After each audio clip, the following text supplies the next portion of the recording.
जो कांग्रेस के प्रत्याशी चुनाव लड़ रहे थे, उस तरह से किसी भी भाई साथी ने उनसे कभी सवाल जवाब नहीं किया, एक तरफा होकर चलाया कि क्या वो झूठ बोल रहे थे कि सच बोल रहे थे। बिल्कुल। आप सभी अपनी अंतरात्मा पे हाथ रख के कहें कि वो सच बोल रहे थे। मैं आप ही को साक्षी मान के कहता हूँ, क्या वो सच बोल रहे थे? किसी ने उनको ये नहीं कहा कि भाई आपके पास कोई प्रूफ है, आपके पास कोई तथ्य है। सारे नेता हमारे साथ आए, कौन कहता नहीं आया? माननीय मनोहर लाल जी यहाँ आए, माननीय मुख्यमंत्री जी नायब सिंह सैनी जी, लोकल लीडर सारे साथ थे। एक भी कोई लोकल लीडर ऐसा नहीं था जो अपने काम में व्यस्त नहीं था। पूरा चुनाव में प्रचार में लगे हुए थे सब लोग। किसी ज्यादा मार्जिन की उम्मीद थी? मार्जिन की ज्यादा उम्मीद 30,000 आप कह रहे थे, वैसे परसेंटेज जो है ना कम हुई पोलिंग, और 30,000 का हमारा अनुमान था। 25,361 वोट से हम जीते हैं, तो कोई ज़्यादा डिफरेंस तो नहीं। अगर वोट ज्यादा पड़ते तो और ज़्यादा मार्जिन होता। मैम क्या कुछ कहना चाहेंगे? आज की चाहे कई दिनों का इंतजार भी रहा होगा। आज आप सभी पत्रकार बंधुओं का मैं दिल से आभार व्यक्त करती हूँ कि आपने इस चुनाव में जिस तरह से निष्पक्ष पत्रकारिता करते हुए पूरी तरह से आपने अपनी भूमिका को निभाया। और इसके साथ साथ मैं आभार व्यक्त करती हूँ करनाल के सभी वासियों का, सभी मतदाताओं का, जिन्होंने एक विश्वास के साथ मोहर लगाकर कि किस तरह से विकास के कार्य होने चाहिए, उन्होंने आज मोहर लगाई है।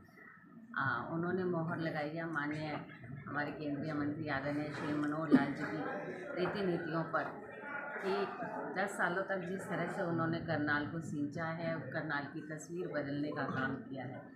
और आज ये जीत उनकी जीत है, माननीय श्री मुख्यमंत्री नायब सिंह सैनी जी की जीत है, जिन्होंने मार्गदर्शन भी किया और समय समय पर हमें एक आज भी हम देखते हैं कि हरियाणा में वो जिस गति के साथ काम कर रहे हैं, हरियाणा को आगे बढ़ाने के लिए बड़े सरल सौम्य स्वभाव से ये काम कर रहे हैं।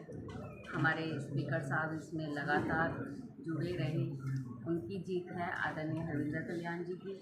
और हमारे विधायक भाई जगमोहन आनंद जी जो लगातार चुनाव प्रचार प्रसार में लगे रहे, हमारे चीफ व्हिप और इंद्र से विधायक भाई राम कुमार कश्यप जी, हमारे असम से विधायक भाई योगेंद्र राणा जी, हमारे नीलोखेड़ी से विधायक भाई भगवान दास कबीर पंथी जी, और जिला के कार्यकारी अध्यक्ष आदरणीय ब्रिज गुप्ता जी, हमारे प्रभारी जी भारत भूषण जयाल जी, और जिले के सभी कार्यकर्ता और समर्थक जिस भाव से इस चुनाव में कार्य कर रहे थे, आज ये उन्होंने उनकी जीत है और उनके विश्वास की जीत है और करनाल के विकास की जीत है। मैं सभी को इस बात के लिए शुभकामनाएं देती हूँ। होली का पावन पर्व है और इस पावन पर्व पर अक्सर जब से माननीय मनोहर जी करनाल से विधायक बने और अब सांसद हैं, तो वो एक मुख्यमंत्री होते हुए भी अक्सर होली के त्यौहार पर हमें आशीर्वाद देने के लिए आते हैं। आज वो केंद्रीय मंत्री के तौर पे और हमारे सांसद के तौर पे हमें कल होली के पावन पर्व पर आशीर्वाद देने के लिए, फूलों की होली खेलने के लिए कार्यकर्ताओं के साथ और समर्थकों के साथ आ रहे हैं। मैं आपके माध्यम से सभी को ये निमंत्रण देना चाहूँगी कि मेहता फार्म में कल शाम को 4 बजे ये होली के मिलन समारोह का आयोजन किया जाएगा। आप सब लोग सादर आमंत्रित हैं। तीसरी बार मैंडेट मिला है आपको, तीसरी बार आप मेयर बनने जा रही हैं। करनाल के लोगों को क्या एश्योर करना चाहेंगे जो जो काम अधूरे हैं? मैं करनाल के लोगों का आभार व्यक्त करती हूँ कि उन्होंने तीसरी बार मैंडेट केंद्र में जब हमारी सरकार बनी, माननीय मनोहर जी को दिया और उन्होंने लोकसभा में भेजा।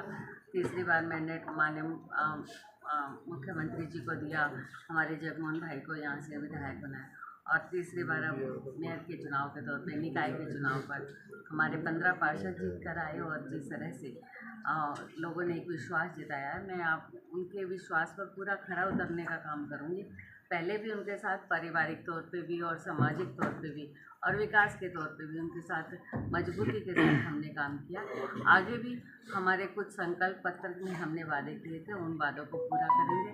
हमारे कुछ प्रोजेक्ट हमारे पाइपलाइन में हैं, उन्हें पूरा करेंगे और नए प्रोजेक्टों के साथ जो हमारे शहर के गणमान्य व्यक्ति हैं, हमारे कार्यकर्ता हैं, हमारे समाज सेवियाँ, उनसे प्रोजेक्ट लेकर शहर को विकसित करनाल बनाने का काम हम लोग करेंगे। तो करनाल की जनता को नया क्या कुछ मिलने वाला है? आपने भी और जगमोहन जी ने भी चुनाव प्रचार किया कि आज़ाद उम्मीदवार को अगर आप वोट देते हैं तो अपना वोट खराब करेंगे, और आज़ाद उम्मीदवार बनते तो काम नहीं होंगे उनके।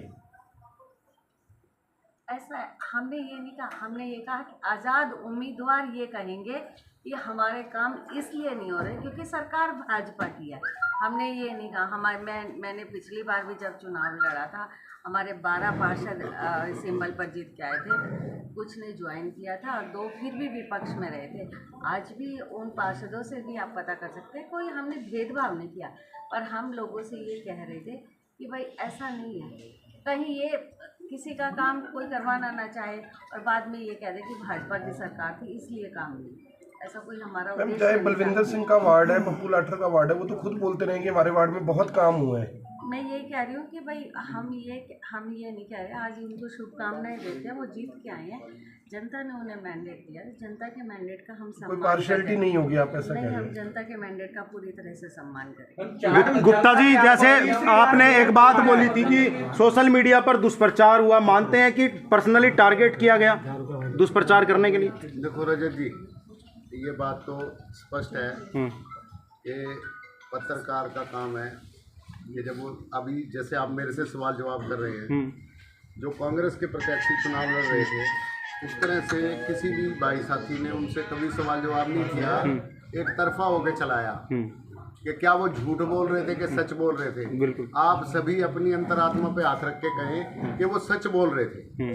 मैं आप ही को साक्षी मान के कहता हूँ, क्या वो सच बोल रहे थे? किसी ने उनको ये नहीं कहा कि भाई आपके पास कोई प्रूफ है, आपके पास कोई तथ्य है। कभी आप पूछा उनसे? कभी आप गीता को लेके खड़े हो जाते थे, खुद से ही आप कोई प्रेस कॉन्फ्रेंस बुलाते थे, खुद से ही आप किसी दूसरे कैंडिडेट को बुला लेते थे। साक्ष्य के बारे में पूछा जरूर।